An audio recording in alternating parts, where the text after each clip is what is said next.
Chapter 21.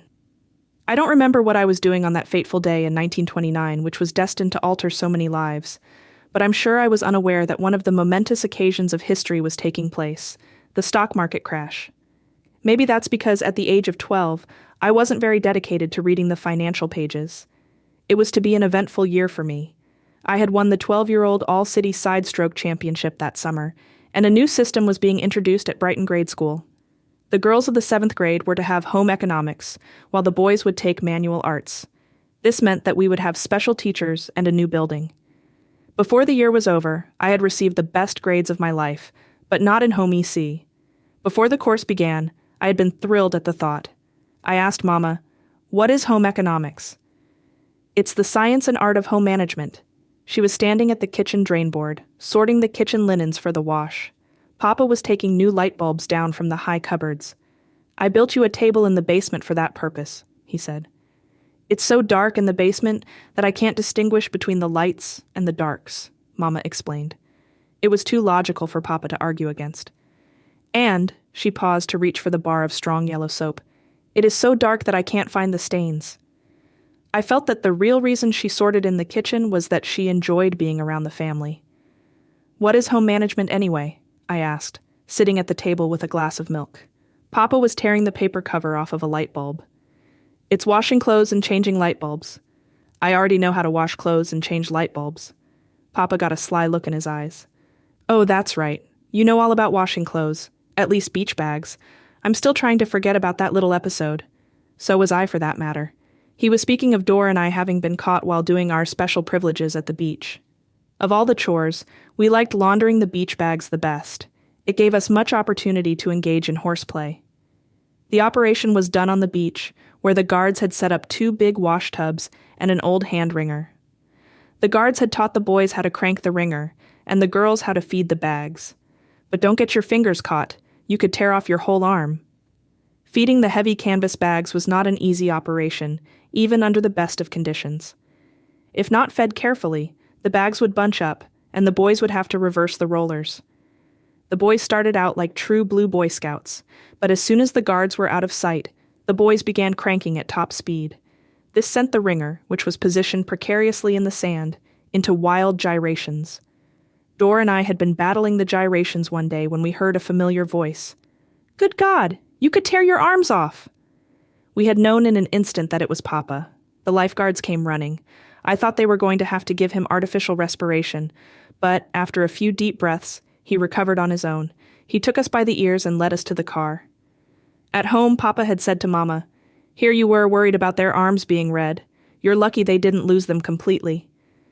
Mama had said, "So that's why they always smelled of pine sol." The fact was that I did know a lot about doing wash, but I didn't know much about changing light bulbs.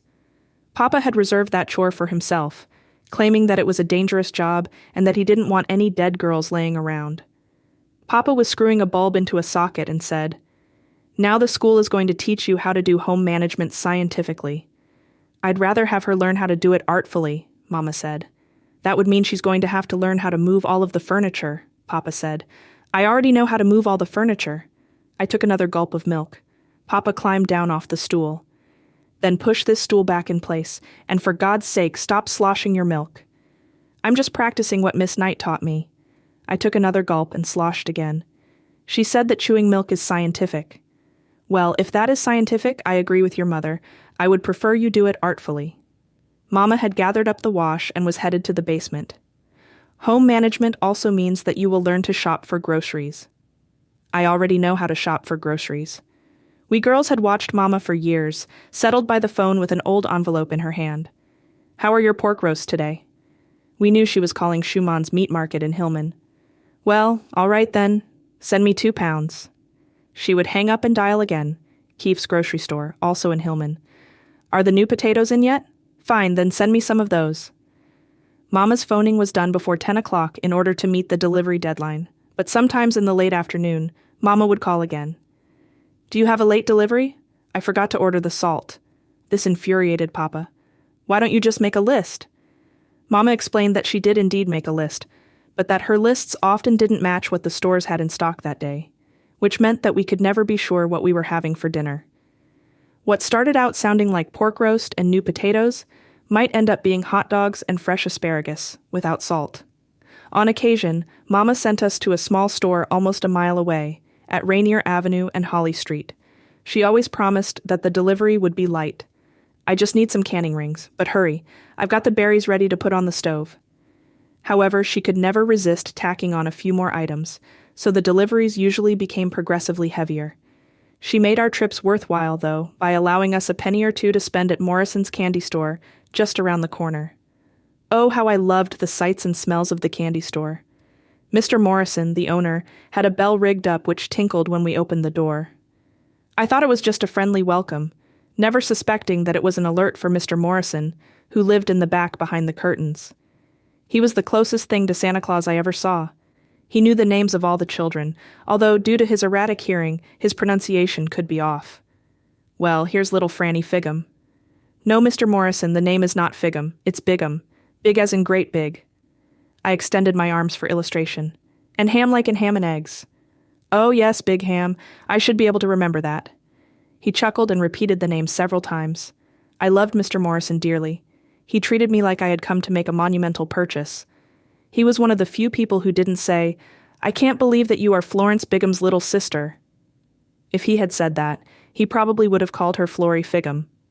Although I liked to shop around, I was pretty certain of what I would end up with, something to satisfy my immediate craving, and something for the trip home.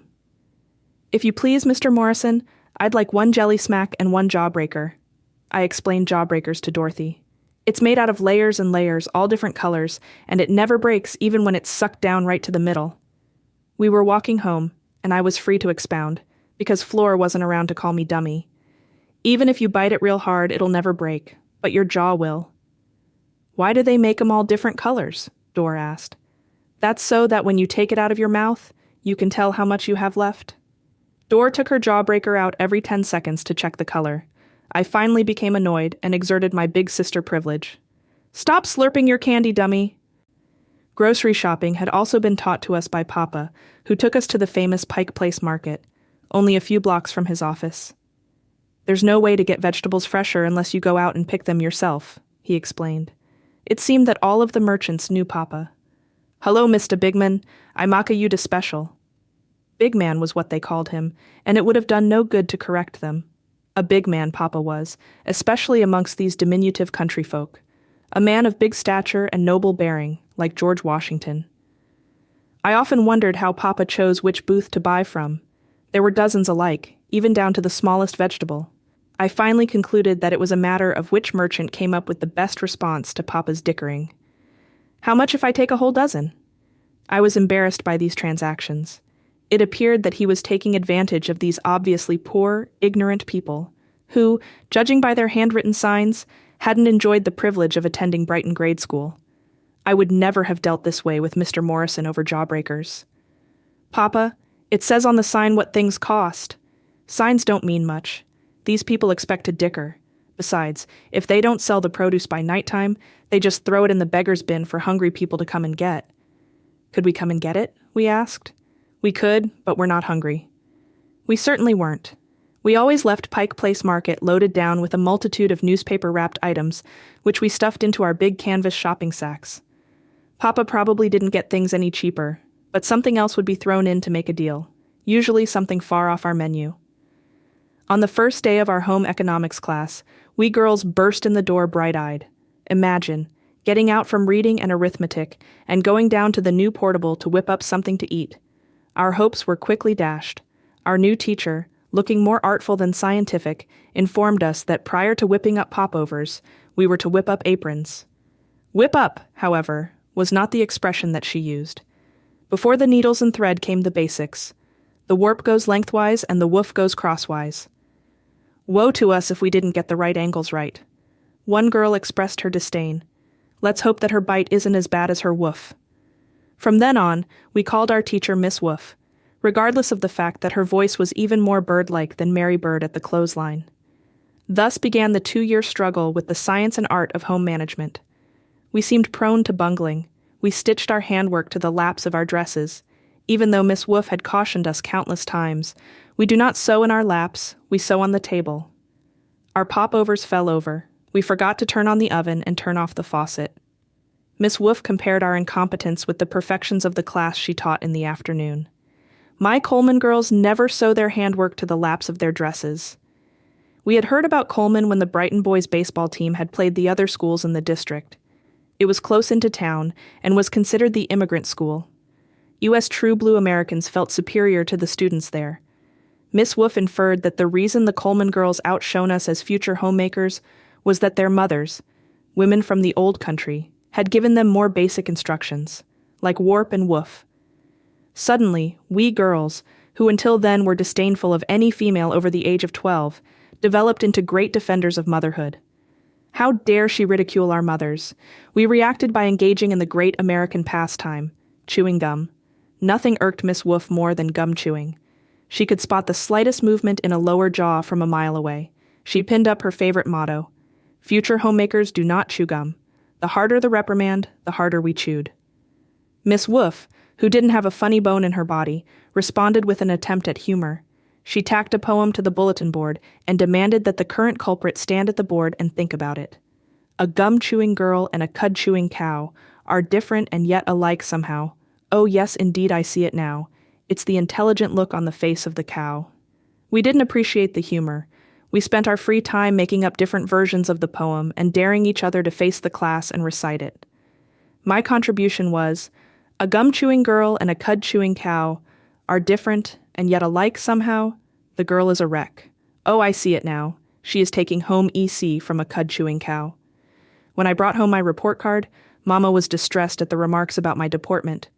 I tried to explain that my problem stemmed from my defense of motherhood, but Mama wasn't listening. I've always tried to teach you girls good manners. That was certainly true. Her latest attempt had been teaching us how to summon Papa to the table. If Papa was upstairs, we were to go to the top of the stairs. If he was downstairs, we were to go to the basement door. If he was outside, we were to open the outside door. Then we were to say in a nicely modulated voice, "Papa, please come to dinner." On that day, Mama had finished stirring the gravy. "Dorothy, please call Papa." Without taking a step, Dor called out, "Papa, come to dinner." I was always surprised that Dor's yelling voice was so much more forceful than her singing voice. In fact, it had many of the qualities of a wild goose. Mama was irked. Dorothy, if I wanted screaming, I could have screamed myself. At dinner, Mama passed the bread and the jelly to Papa. "Roy, if you didn't yell so much, maybe the girls wouldn't either." "You're absolutely right, Tenny. I'll try not to yell so much." He looked at the jelly, beautifully molded in Mama's cut glass dish. "How come you made so much jelly this year?" "I'd rather have jam," Mama recited from her canning book, which she practically knew by heart. A clear, sparkling, quivering mold is a refinement to any table. Papa rocked the cut glass dish so that the clear, sparkling, quivering mold jiggled, and suddenly raised his voice. "Refinement is fine, Mama, but you need the pulp and seeds to keep your bowels in working order." Mama shrugged. "If we're going to have this kind of talk at the dinner table, I'll make jam." From then on, Papa began to speak in a nicely modulated baritone. That lasted until we were all excused from dinner. Then we heard a shout from the basement. "Damn it, Tenny. Someone's been fooling with my tools." In desperation, Mama decided to ask Miss Snowden, our drama teacher, for help. She had faith in her, even though Papa claimed that our dramatics were about on par with our piano lessons. Miss Snowden gladly accepted the challenge. From then on, instead of reciting poems with uplifting morals, we began practicing things that we could use every day. How to walk down the stairs with books on our heads, how to sit in a chair without displaying our bloomers, how to introduce people without saying, Miss Snowden said that good manners started at the front door. We opened the door wide and, with a slight bow, graciously move aside, saying, "Oh, how do you do, Mr. Jones? Won't you come in?" This greeting became our favorite manners, although we weren't sure how much use we would have for it, since the only Jones we knew was our swimming friend Al. He came by our house almost every day, even though it wasn't on his way home. The problem with opening the door for Al was that he never bothered to knock, so he was in the house before we ever got to the door. Papa explained, "He thinks he lives here." We practiced every day anyway, and in our endeavor to be dramatic like Miss Snowden, we would make elaborate bows to our imaginary visitor. "How do you do, Mr. Jones? Won't you come in?" Papa, who had been skeptical all along, said, "Tenny, if these girls keep learning manners, You're going to have the house full of traveling salesmen." Fortunately, we never opened the door to a traveling salesman. But one time during our practice, we opened it to a dark figure standing in the shadows. We all let out a scream and were in the process of slamming the door when it spoke. "Hey, wait a minute, you know me. I'm Tommy O'Connor." Tommy had come to see, of all people, me, so I said, Papa took over with his usual greeting, which was to ask Tommy if he was Republican or Democrat.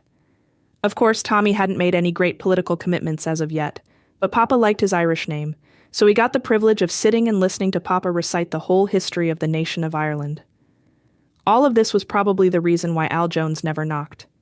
By the next semester, Mama wrote to Mother. The good manners must have helped.